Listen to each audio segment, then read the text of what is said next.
Diamond Platnumz ameweza kukiri na kuzungumza ya kwamba yeye kama mwanaume mwenye akili timamu hawezi kuachana na bibi Zuchu kwa sababu ni mwanamke ambaye anajua thamani yake na anajua ni kitu gani Zuchu anapenda na anajua ni kitu gani Diamond Platnumz anapenda. Sasa kwa hiki ambacho alichoweza kukizungumza bibie bwana mkubwa Diamond Platnumz kimeweza kuwafanya watu wengi waweze kupigwa na butwaa na kusema ya kwamba hivi kwa nini haya yote yamekuwa yakiendelea katika mitandao ya kijamii, maana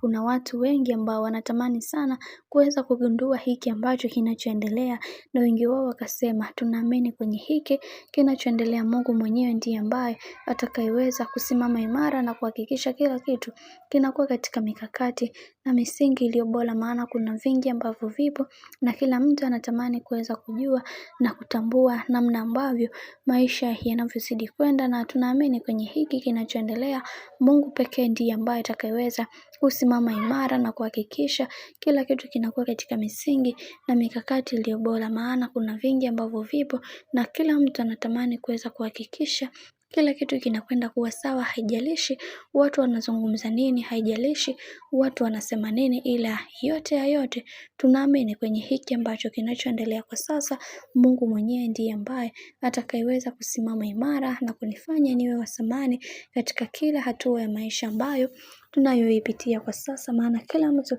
anatamani kuweza kuona maisha yangu na bibi Zuchu yakiwa katika misingi na mikakati iliyo bora zaidi. Nami ninamshukuru Mwenyezi Mungu kwa kuweza kunifikisha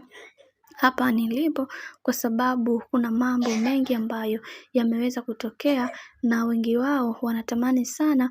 kuweza kuhakikisha maisha yangu yanakuwa katika mikakati iliyo bora na misingi iliyo bora, na hiki kinachoendelea sasa Mungu ndiye ambaye atakayeweza kuhakikisha maisha yangu yatakuwa katika mikono salama baada ya mimi kuweza kukutana na Zuchu. Namna ambavyo ninavyompenda siwezi kumwacha.